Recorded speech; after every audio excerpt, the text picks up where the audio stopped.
berbagi aksi, inspirasi, dan kolaborasi. Selamat datang di podcast Bicara Berarti.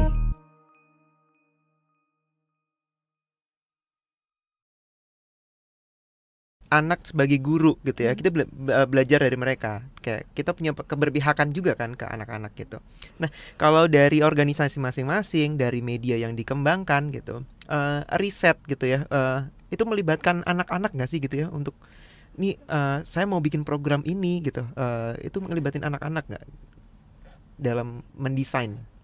Kadang kalau di Pibo ada satu hal yang menarik kita bisa cari tahu dari si anak-anak gitu. Jadi kebetulan karena memang kita itu platform digital, setiap anak itu punya login sendiri. Nah, di mana tentunya si perilaku membaca mereka jadi terekam, jadi ada datanya gitu. Nah, itu menarik tuh untuk dipelajari baik oleh guru maupun orang tua. Karena kalau misalnya boleh minjem quote nih dari J.K. Rowling ya, yang penulis Harry Potter, menyampaikan bahwa tidak ada anak yang tidak suka membaca, hanya mereka belum bertemu buku yang tepat saja gitu. Jadi sebenarnya untuk mengetahui buku yang anak ini minat gitu, apa yang pas levelnya, itu sebenarnya sangat-sangat penting untuk menumbuhkan atau memantik si kecintaan terhadap membaca dan buku itu sendiri. Nah, di Bibo jadi bisa kelihatan nih dari data tersebut, misalnya buku-buku yang paling sering dia baca atau dia buka itu temanya apa aja. Jadi bisa kelihatan maksudnya kesamaan topik dan lain sebagainya gitu ya. Itu bisa jadi satu informasi-informasi menarik nih buat si orang tua. Karena kadang-kadang ya nggak usah anak-anak deh, kita sendiri gitu. Kadang-kadang kita nggak paham juga ya kita lagi minat apa gitu, tiba-tiba ya ternyata emang lagi seneng aja gitu. Dan ini juga tentunya kadang-kadang berganti-ganti ya. Setiap abis itu dia jadi lebih misalnya dari TK ke SD, yang tadinya seneng sama awalnya apa-apa dinosaur gitu, terus akhirnya pindah kemana gitu. Nah, itu sebenarnya itu menarik gitu untuk mengetahui hal-hal tersebut gitu. Oh, ternyata ada tema yang disukai atau lain sebagainya, tanpa kita harus kayak ya, data itu tuh memang selalu menarik ya gitu. Ternyata pola dari perilaku tuh bisa kita amati.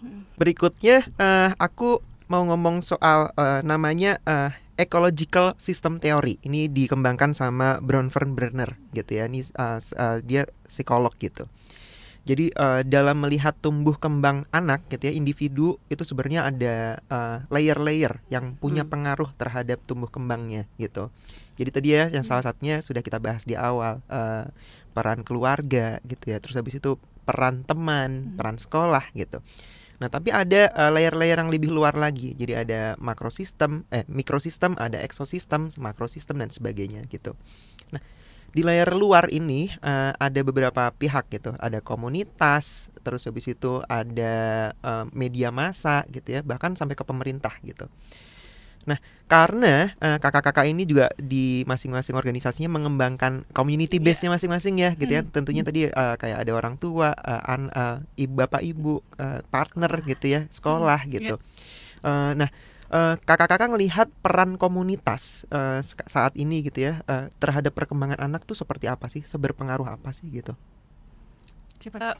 Anak-anak itu sebenarnya sudah berkembang tuh di dalam komunitas sih, Mas. Sekolah itu tuh sebenarnya komunitas gitu ya. Dan jangan cuma ngelihat bahwa kalau sekolah tuh berarti hanya guru yang berperan sih.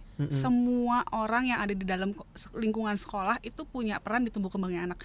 Mulai dari kepala sekolahnya, petugas perpustakaan, administrasi misalnya, kantin, sampai ke janitor, satpam gitu ya. Pernah ngebayangin nggak bahwa anak itu duduk di ruangan yang bersih, lingkungannya aman, sehingga dia bisa nyaman belajar gitu. Jadi memang semua orang yang ada di dalam situ tuh berperan ke tumbuh kembangnya anak. Jadi nggak cuma guru aja, termasuk kita orang tua itu adalah bagian dari komunitas. Jadi sebenarnya anak-anak itu tuh sudah, anak-anak kita nih ya, sudah berkembang nih di masa ini tuh sebenarnya kita ngelihatnya tuh udah bahwa dia sudah belajar hidup dalam sebuah komunitas, dan makanya itu berpengaruh gitu ya. Kita juga kan selalu bilang kalau di keluarga kita bahwa pengasuhan tuh urusan bersama gitu ya, karena apa yang saya gitu ya lakukan dengan anak, interaksi saya dengan anak gitu ya, itu tuh pengaruhnya nggak cuma ke anak saya aja, tapi ya ke orang-orang di sekitar kita, ke orang-orang yang nanti bersinggungan sama anak kita, yang nanti bersinggungan sama kita gitu ya.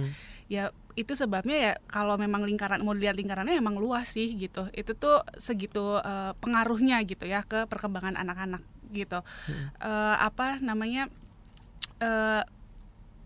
Termasuk sih empati ya gitu. Maksud aku disinilah sebenarnya tempat anak-anak itu praktek sih. Si kemampuan berempati itu ya, memahami bahwa begitu banyak peran loh, orang-orang di sekitarnya tuh perannya banyak gitu ya, masing-masing ini tuh punya sudut pandang yang berbeda, punya kepentingan yang berbeda, tapi sebenarnya tujuannya sama gitu.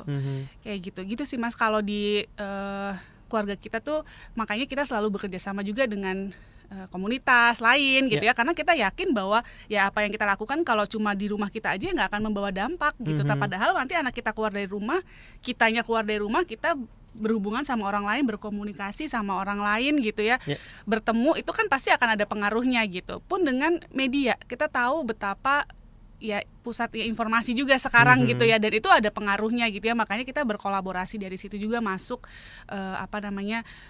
untuk supaya kalau kita sih emang kita ingin menyebarkan seluas-luasnya gitu ya, betapa pentingnya pendidikan keluarga gitu Mas. Oke. Nah, kalau di literasi sendiri kayaknya memang itu komunitas itu tuh penting banget, dan di literasi sendiri tuh jumlah komunitas yang bergerak di bidang literasi ya itu banyak sekali. Karena mungkin juga di awal-awal gitu ya, yang dimana kita kadang capek berharap sama pemerintah gitu ya. Ya udah deh gitu, apa yang kita bisa lakukan kita lakukan aja, kita lakukan sendiri. Nah itu banyak nih gitu, yang dimana komunitas-komunitas literasi yang punya concern di sana mulai bergerak, karena keresahannya mereka masing-masing, akhirnya mulai bergerak. Dan terakhir-terakhir ini banyak nih kesempatan momen-momen di mana mulai saling kerja barengan gitu, yang udah mulai bareng-bareng ngerjain dengan satu misi yang sama, sehingga akhirnya kalau aku melihat di dunia literasi itu sendiri, komunitas in a way sudah menjadi ujung tombak dalam perubahan gitu, udah ngebawa tuh ke arah sana gitu ya. Banyak momen-momen itu tuh sudah mulai ada, sehingga bahkan jadi dari ya kita sudah melihat ya adanya perubahan-perubahan positif nih gitu dari pemerintah, misalnya di Kemendikbudristek. Contoh kemarin di Hari Buku baru melaunch namanya Sastra Masuk Kurikulum. Itu salah satu contoh perubahan baiklah yang diterima dengan sukacita oleh komunitas literasi, walaupun di satu sisi juga ada ini ya yang kayak bukan keresahan sih, lebih kayak kira-kira guru-guru sih siap nggak ya gitu dengan hal ini.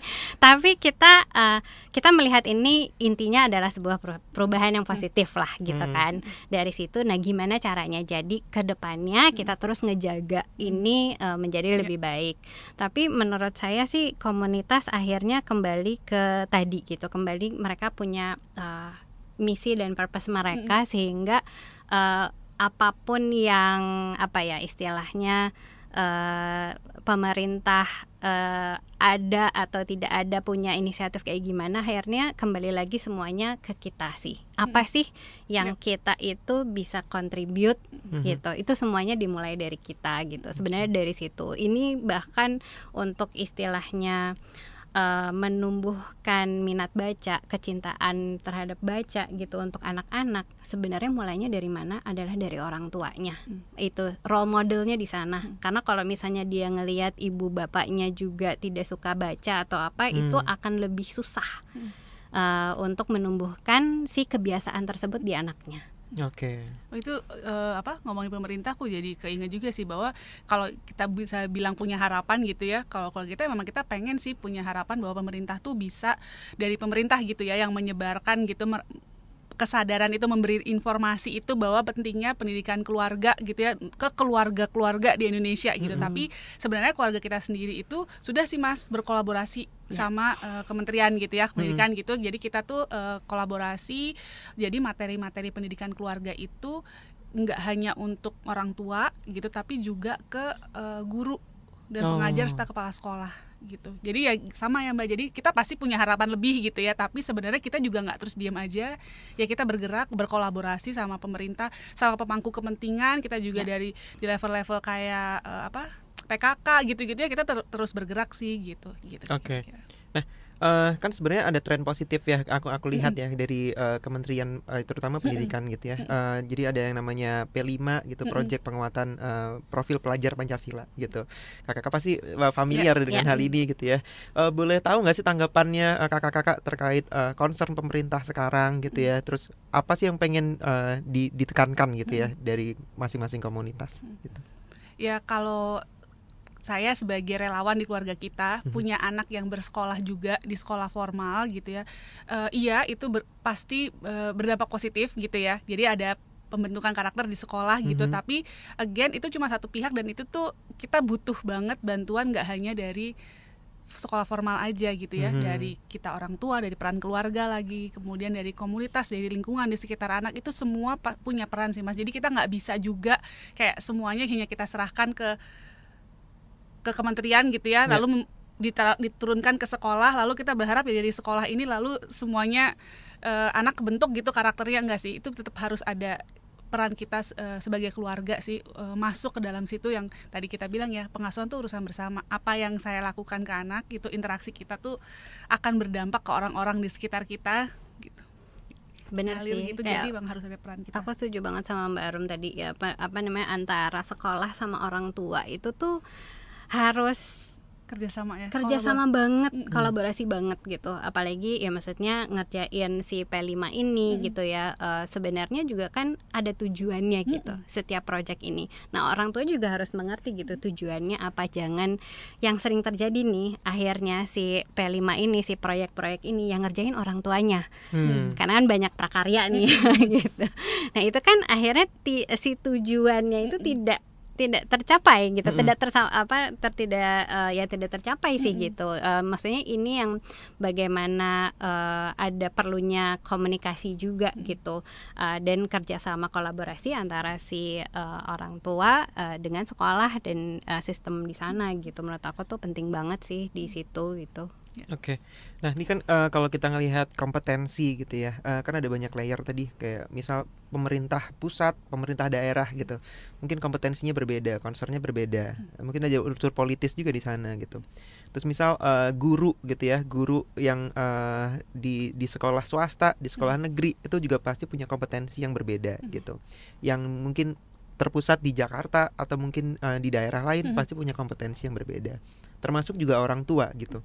Orang tua yang tinggal di kota yang punya kesadaran lebih, atau mungkin di desa yang punya kesadaran lebih, itu pasti punya concern yang berbeda gitu. Nah kalau dari mungkin bentuk perbedaan ya, aku nggak bisa bilang semua ketimpangan gitu ya sebenarnya. Concern organisasi kakak masing-masing gitu ya terhadap ketimpangan kompetensi, terus ngelihat konteks yang berbeda-beda ini seperti apa sih gitu. Ada misi nggak sih untuk misal misal buku semua harus buku dongeng gitu ya harus dibaca sama anak Indonesia, atau semua orang tua harus punya ilmu tentang keluarga gitu ya gitu misal. Kalau dari kami mungkin aku bisa menceritakan, kita kebetulan memang sebentar lagi mau memulai nih, ada program namanya, kebetulan soalnya ngepas banget, namanya tuh kompetisi dan pelatihan guru literasi inovatif, namanya itu. Tapi sebenarnya adalah bagaimana kita supaya melatih guru-guru untuk menggunakan buku cerita di dalam pembelajaran gitu, di dalam kelas lah gitu ya. Tidak semata-mata buku cerita itu hanya bisa digunakan di pelajaran bahasa Indonesia aja. Ya, sebenarnya itu bisa banyak hal. Nah, itu salah satu hal yang kita coba lakukan karena ya itu tadi gitu. Sebenarnya kurikulum Merdeka ini karena saking merdekanya gitu, si guru-guru harus bisa merancang pembelajarannya dia sendiri. Nah, mereka itu tidak biasa sebelum ini, tidak biasa untuk merancang sendiri, nentuin capaian pembelajarannya sendiri. Dan ini juga akhirnya untuk pembelajaran yang berbasis buku cerita gitu. Jadi gimana nih gitu ya, maksudnya kita coba untuk sama-sama bareng-bareng guru-guru gitu ya, gimana sih gitu memilih buku yang tepat untuk ngangkat-ngangkat tema-tema tertentu gitu yang mungkin mereka bisa gunakan sebagai pembuka cakrawala kalau lagi ngomongin apa gitu ya, atau lagi tentang siklus air gitu, bisa dimulai dengan sebuah cerita ya, misalnya kayak gitu-gitu sih. Itu beberapa contoh aja sih Mas gitu, karena kayaknya akan baik gitu kalau misalnya memang ada mediasi-mediasi kayak gitu sih gitu. Selalu kerja barengan Mas. Emang kalau udah urusannya sama anak tuh sekolah, orang tua tuh kerja barengan sih emang ya. Kalau keluarga kita gitu, kita tuh ada di 290 kabupaten kota Mas. Wow. Gitu, ada berapa ribu tuh ya. Jadi memang ya keluarga itu nggak cuma di Jakarta, ya se-Indonesia gitu. Makanya rangkulnya ada nih di segitu banyak kota gitu ya. Karena ya pasti dinamikanya beda ya. Cerita-ceritanya tuh beda, gaya bicaranya beda gitu ya. Gaya pengasuhannya walaupun kita tujuannya sama, tapi kan pasti gaya berbicara apa segala macam juga berbeda gitu ya. Nggak semuanya harus cuma dari Jakarta aja ya, dari kota masing-masing. Jadi teman-teman di daerah pun ya bekerja sama dengan pemangku kepentingan di wilayahnya masing-masing gitu ya, bergerak gitu. Emang harus gerak sih Mas, harus berkarya. Makanya kita tuh kayak yuk kita belajar sama-sama gitu ya, gandeng gitu ya, berkarya bersama, berdaya sih. Kita pengennya orang tua tuh berdaya. Gitu. Nah itu sih sama sih kenapa pelatihan guru ini juga karena kita pengen banget guru tuh berdaya gitu. Karena kalau misalnya kita bisa memberdayakan guru, itu impactnya, dampaknya nggak berhenti di pada saat ini nih anak-anak yang murid-murid yang sedang ajar di tahun ini, tapi selama karir dia sebagai guru. Jadi itu bisa kebayangkan gitu dampaknya gitu, luar biasa banget. Dan guru gitu. itu pasti membawa dampak ke keluarganya loh Mas. Betul, itu juga. Yes. Gitu. Oke Kak, deg-degan ya jadinya ya. Iya, masalahnya kan aku usia-usia harus menikah gitu ya. Dan ya banyak di usia aku tuh takut untuk memulai untuk bikin keluarga gitu ya. Gitu. Bahkan ada yang misal ya udahlah aku cukup tinggal sama pasanganku gitu. Anak-anaknya adalah anak-anak bulu gitu, anabul gitu, kucing-kucing gitu ya. Gitu. Jadi punya ketakutan gitu ya untuk membangun aku akan jadi orang tua yang seperti apa ya gitu ya. Ayo ngaku nggak? Gitu. Terus habis itu ya kalau ngomong anabul gitu ya, gitu kayak aku sempat lihat Instagramnya Mbak Aisyah gitu, suka kucing gitu. Itu kucing aku penasaran pribadi sih, itu nge-shape cara pandang Kak Aisyah gak gitu buat mendesain Pibo atau mungkin media-medianya gitu. Sebenarnya sih itu nggak, aku sebelum Mas Yandi bertanya ini tuh nggak kepikiran sama sekali loh sebenarnya gitu ya. Kalau misalnya ternyata bisa menghubungkan gitu. Tapi memang yang aku ketahui gitu, ada studinya bahwa kalau misalnya anak itu mempunyai peliharaan itu banyak sekali yang ia bisa dapatkan dan pelajari dari pengalaman itu gitu. Jadi apakah ya pertama dia harus pastinya empati, kasih sayang gitu ya, karena dia harus mengurus si baik kucing, anjing dan lain sebagainya, semuanya itu gitu. Tapi terus kedua dia belajar tentang tanggung jawab gitu.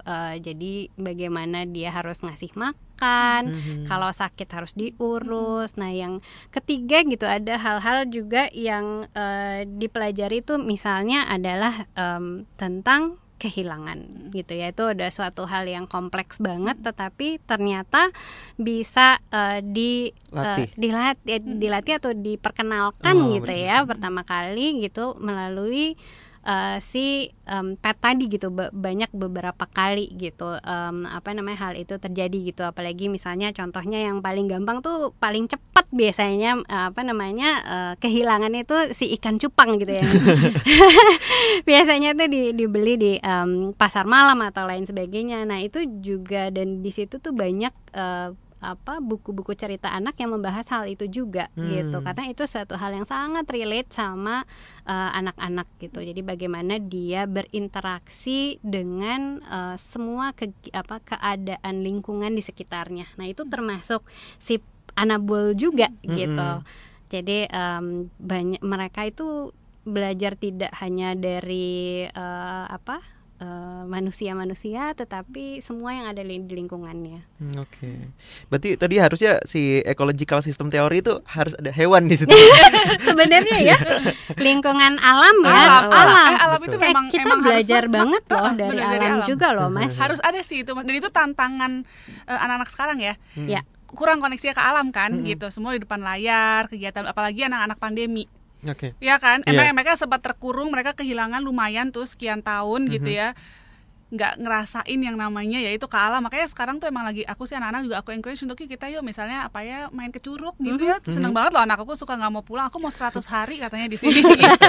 Ya Allah, nah gitu sih, itu emang itu juga penting sih, banyak belajar dari situ. Oke. Nah sayangnya kita udah ada di akhir podcast nih Kak.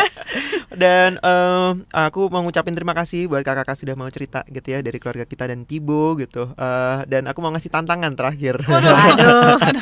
Agak deg-degan nih. Tantangannya adalah ini kan kita berharap audiens kita nih adalah orang yang punya ketertarikan gitu ya terhadap dunia anak gitu ya, terkait ilmu parenting, terhadap media yang ada hubungannya sama anak gitu. Coba kasih tahu pemirsa gitu, apa yang harus mereka lakuin kalau mereka clueless. Hah? Gimana nih gitu, bentar lagi aku punya anak atau bentar lagi aku harus berkeluarga. Dari concern masing-masing organisasi, coba kasih tahu apa yang harus dilakukan gitu. Gitu. Ini aku nggak boleh langsung bilang silakan kunjungi Instagram keluarga kita ini. Boleh silakan.